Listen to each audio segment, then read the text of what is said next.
దేవుడు కనపడే కొంచెం కూర్చోండి. దేవుడు కనపడాలి. దేవుడు కొంచెం దిగాల.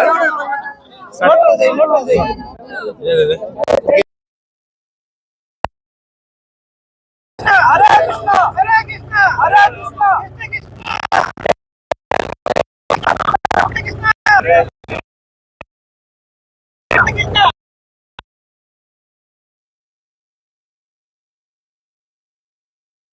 సందర్భంగా ఈ నియోజక ప్రజలకు ఈ రాష్ట్ర ప్రజలకు అందరికి కూడా ఆ కృష్ణుడి ఆశీర్వాదాలు ఉండాలని, భగవంతుడు అందరికి కూడా చల్లని చూపు చూడాలని చెప్పి, ఈ రాష్ట్రంలో ప్రజలందరూ సుఖశాంతులతో ఉండాలని అందరి తరపున ఆ భగవంతుడిని కోరుకుంటున్నాను.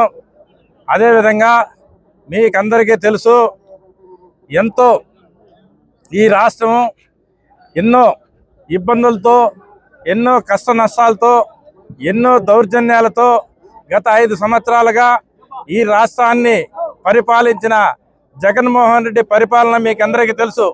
ఎందుకంటే ఉదాహరణకు చెప్తా ఉండా, లాస్ట్ సంవత్సరము భగవంతుని దర్శనం చేసుకోవాలని చెప్పి మేమందరం కూడా ఎంతో ప్రయత్నం చేసి ఈ కృష్ణ భగవాన్ని దర్శించుకోవాలని చెప్పి లాస్ట్ సంవత్సరం మేమందరం కూడా రావాలని చెప్పి విశ్వ ప్రయత్నాలు చేసినా కూడా ఇక్కడికి ఆ రోజు ఉన్న ఈ మాజీ మంత్రి, ఇక్కడున్న ఎమ్మెల్యే, ఇక్కడున్న అనుచరులు మమ్మల్ని దరిదాపుల్లో కూడా రానియకుండా ఊరు చుట్టూ పోలీసులను పెట్టి దౌర్జన్యాలు చేసి ఈ కృష్ణ భగవాన్ని దర్శించుకునే దానికి భాగ్యం కూడా ఆ రోజు మాకు కలగనేలా.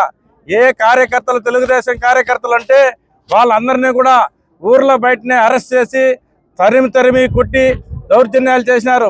ఈ రోజు చెప్తాండా ఆ పెద్దిరెడ్డికి, అయ్యా నువ్వు రా, నేను స్వాగతిస్తా, ఈ కృష్ణ భగవాన్ని దర్శించుకో, ఈ పుంగనూరు నియోజకవర్గంలో మేలు చేయి, అందరికీ మంచి జరగాలని కోరుకో, అంతేగాని దేవుని దగ్గర రాజకీయాలు చేసి ఆ రోజు మమ్మల్ని జైలు పాలు చేసినావు.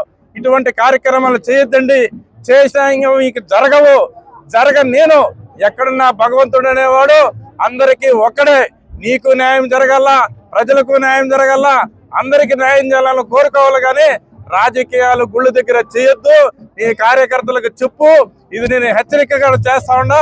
ఎక్కడెక్కడ రాజకీయం అంటే రాజకీయం చేయి, అంతేగాని గుళ్ళు కాడ కానీ, గోపురాల కాడ కానీ, మసీదుల కాడ కానీ రాజకీయాలు చేయొద్దని చెప్పి బుద్ధి తెలియజేస్తున్నా. జై హింద్.